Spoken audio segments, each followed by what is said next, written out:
What is up, guys? Today we're taking a look at another graphics card. Now this one is actually not part of the RTX 20 series.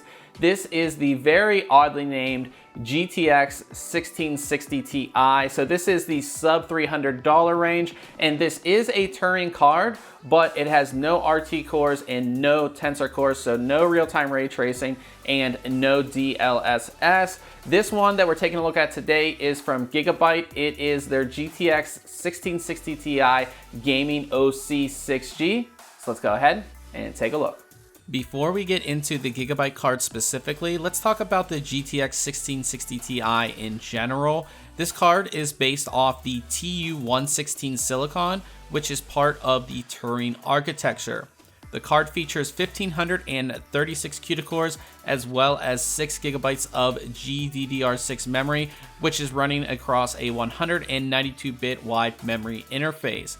The card has a stock GPU boost of 1770 MHz, but the Gigabyte card we are taking a look at today clocks all the way up to 1860 MHz. Now on to the Gigabyte GTX 1660 Ti Gaming OC 6G. This is the second highest clock card in Gigabyte's series of 1660 Ti's. It sits right under their Aorus card. The first thing you'll notice about this card is that it is a full-size card, and because of this, Gigabyte is able to slap their WindForce 3X cooler on there. This cooler features 3 cooling fans, but you don't have to worry about noise that much because these fans are idle during low GPU usage. The shroud is pretty much the same as what we saw on their RTX 2060 cards. It's mainly black with a few gray accents. Gigabyte also complements this card with a full backplate with the Gigabyte logo in the center. On the side of the card, we also have another Gigabyte logo, and this one will actually light up with RGB lighting when you have your system powered on. The card is powered by a single 8-pin PCI Express power connector, and as far as connections, it's the normal 3 DisplayPort 1.4 and a single HDMI 2.0B. Before we get into testing, let's see what this card looks like installed since we do have some RGB lighting. The Gigabyte logo lights up nicely on the side of the card, and remember, you can control this lighting yourself using Gigabyte's RGB Fusion 2.0 software. Now it's time for testing. We're going to be testing this card at 1080p, 1440p, and 4K resolutions using the following setup.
All right, guys, so at the end of the day, we have a sub $300 card that has no ray tracing and no DLSS, so no RT cores and no tensor cores. And I actually kind of like this because, you know, NVIDIA kind of threw those things down our throat. They threw DLSS and ray tracing down our throat. And if you watched our last video on the 2060, you know, those technologies just aren't there yet, especially, you know, real-time ray tracing, while it looks nice and looks pretty and all that stuff, if you're on a lower end card, it's gonna take such a performance hit, it's not worth turning on, especially if you're playing like fast-paced games where the more FPS definitely matters. And with DLSS, it's blurry. We tested it in Battlefield 5 and it doesn't look as good.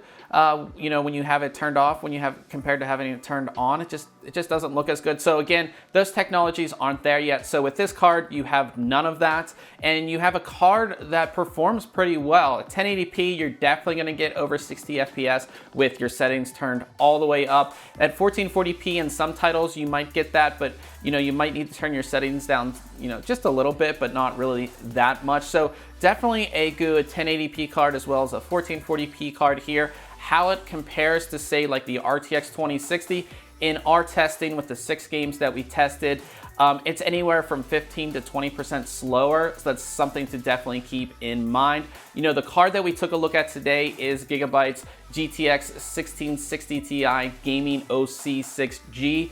And this card is great. One thing I really like about it, it is a full-size card, so you have that full, you know, big card. You don't have one of these like little mini cards in your system. And with that, they're able to implement their WindForce 3X cooling solution. So you have a 3-fan cooler in there. It keeps things nice and cool. It's one of the coolest coolers that we've tested on a graphics card lately. And the great thing about it is, while you do have those 3 fans, when you know you're not doing something really GPU intensive, those fans will completely turn off. You're also going to get the factory overclock with this card as well, which is definitely a bonus. It's going to give you a few more frames in games. And the last thing, for all of those RGB lovers out there, you are going to get RGB lighting with this card. This is something that, you know, you're only going to find on like the top end model, so it's nice to have RGB lighting on this card as well. Now, this card does have a $30 premium over the MSRP of $279, so you're at $299 with this card. But I think with everything that comes with this card, great cooling solution, factory overclock, full-size card, full backplate, RGB lighting, and all that stuff, I think it is worth it. So we'll have the link below to our full written review of this card. If you have any questions about this card or the 1660 Ti in general, go ahead and leave it in the comment section below. And be sure to like this video if you did like it. We definitely appreciate those thumbs up. And if you enjoy our tech content, go ahead and subscribe. Till next time, catch you guys later.